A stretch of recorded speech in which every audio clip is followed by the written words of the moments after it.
everyone. This is Dylan Emerick-Brown, and this week's 3-minute thought is on embracing the gray at any age. Not the gray peppering my hair, but the gray areas of life.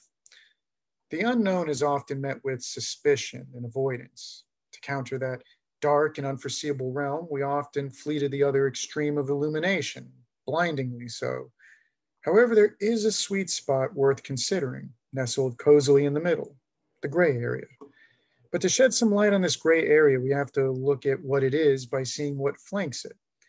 It's between control and chaos, manage and neglect, lead and follow.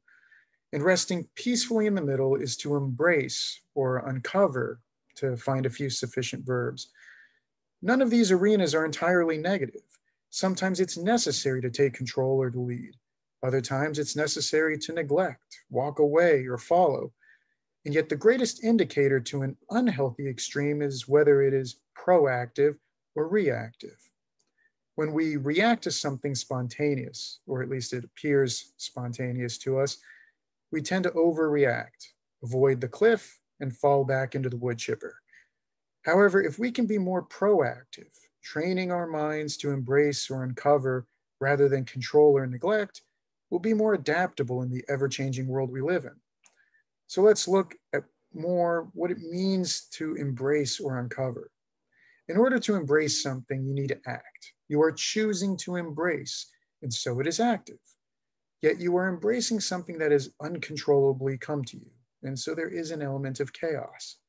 Likewise, there is a conscious decision involved in uncovering, while at the same time what you are uncovering is unknown, and so it is well outside of your control. I recently had a sudden and viciously painful muscle pull, one so debilitating it sent me to the ER. I instinctively wanted to control my body, manage my pain, and see results.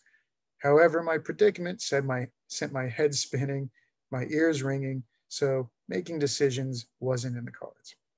I could have laid there on the couch, neglecting the injury and relegating myself to the hope that something positive would happen.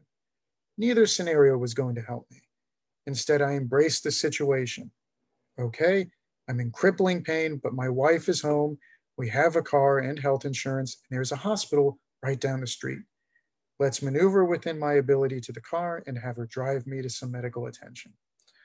By the end of that day, lying in bed with movement limited distinctly by sharp pains, I felt helpless and angry. The helplessness came from one end of the spectrum, the anger came from the other. When I had calmed myself down and reflected in the silence, I made the choice to embrace my experience and uncover the potential. There were webinar videos I needed to watch, which I now suddenly had the time to tackle.